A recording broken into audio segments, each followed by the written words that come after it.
Hello അസ്സാം വലൈക്കും.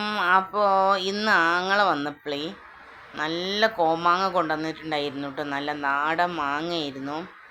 നമ്മളെ അടുത്തുള്ള ഒരു എന്താ പറയുക, മൂച്ചുണ്ടായിരുന്നു കേട്ടോ. അപ്പോൾ അതിൻ്റെ ചുവട്ടിൽ മഴ ആയപ്പോൾ നല്ല വീണിട്ടുണ്ടായിരുന്നു, കാറ്റും മഴയായിരുന്നു.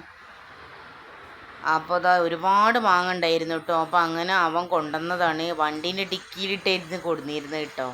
പിന്നെ കവറുണ്ടായിരുന്നില്ല. അപ്പോൾ അവൻ നേരെ മൂച്ചിൻ്റെ ചോട്ട് പോയിട്ട് അത് ഡിക്കിക്ക് പെറുക്കിയിട്ടിട്ടാണ് കൊണ്ടുവന്നിരുന്നത്. അപ്പം ഞാനത് എന്ത് ചെയ്തു, വന്ന് വീട്ടിൽ വന്ന് കഴുകിയതിന് ശേഷം ഞാനിതാ ചെത്തി ഒരു പ്ലേറ്റിൽ നിരത്തി വെച്ചു കേട്ടോ. അതിന് ശേഷം ഞാൻ എന്ത് ചെയ്തു, കുറച്ച് മുളക് പൊടി, ഉപ്പ് ഇതെല്ലാം കൂടി ചേർത്തിട്ട് ഞങ്ങൾ കഴിക്കാമെന്ന് വിചാരിച്ചു കേട്ടോ. അപ്പോൾ കുട്ടികൾക്ക് അതാണ് ഇഷ്ടം.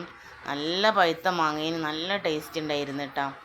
കോമാങ്ങ നല്ല ടേസ്റ്റാണ്. അപ്പോൾ ഒരു പുളിയൊന്നുമില്ല, നല്ല കഴിക്കാനും നല്ല ടേസ്റ്റ് ഉണ്ട്. അപ്പോൾ അതൊക്കെ അത് അരിഞ്ഞ് നല്ല പാത്രത്തിൽ അരിഞ്ഞിട്ടിരുന്നിട്ട് ഞങ്ങളെല്ലാവരും കൂടി ഇരുന്ന് കഴിക്കാമെന്ന് വിചാരിച്ചിട്ട് കുറച്ച് മുളക് പൊടി, കുറച്ച് ഉപ്പ് എല്ലാം കൂടി ചേർത്തിട്ട് പഴുത്ത മാങ്ങയിൽ ഇങ്ങനെ ചേർത്തിട്ട് നല്ല കുഴച്ചെടുത്തതിന് ശേഷം അത് കഴിക്കുമ്പോണ്ടല്ലോ ഒരു പ്രത്യേക രസമാട്ടോ.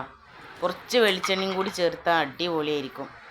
അപ്പോൾ അതാ നല്ല ടേസ്റ്റ് ഉണ്ട്. ഇത് ചെയ്യാത്തവരൊന്ന് ചെയ്ത് നോക്കണം കേട്ടോ. ഈ ഒരു ട്രിക്ക് നിങ്ങൾക്ക് അറിയും, എന്നാലും നിങ്ങളൊന്ന് ചെയ്ത് നോക്കുക. പഴുത്ത മാങ്ങയിൽ മുളകും പൊടിയും ഉപ്പും കൂടി ചേർത്തിട്ടൊന്ന് കഴിച്ച് നോക്കിയിട്ട് നല്ല ടേസ്റ്റാണ്. അപ്പോൾ ഞാനിതാ തിന്ന് നോക്കുകയാണ് കേട്ടോ. നല്ല അടിപൊളി ടേസ്റ്റ്. അപ്പോൾ ടാറ്റാ.